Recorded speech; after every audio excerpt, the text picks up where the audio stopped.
জামাই ষষ্ঠী তো অনেকদিন কেটে গেছে, কিন্তু তোমাদের সাথে একটাও কেন ভিডিও শেয়ার করিনি জানো তো? কারণ জামাই ষষ্ঠীটা এবছর একটু ব্যস্ততার মধ্য দিয়েই কেটেছে। কারণ জামাই ষষ্ঠীর আগের দিন ছিল আমার মামার ছেলের বিয়ে, আর জামাই ষষ্ঠীর দিন রেলবাবুকে চলে যেতে হয়েছিল ট্রেনিংয়ের জন্য।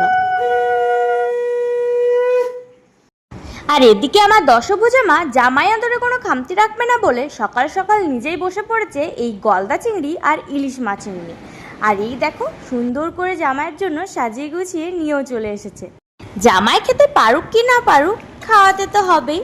আর এই জামাই ষষ্ঠীতে জামাইদের বলছি, নিজের শ্বশুর শাশুড়িরও একটু খেয়াল রেখো, কারণ শ্বশুর শাশুড়ির মতো এত সুন্দর করে জামাই আদর আর হয়তো তোমরা কোথাও পাবে না। কি তাই তো? ভালো লাগছে?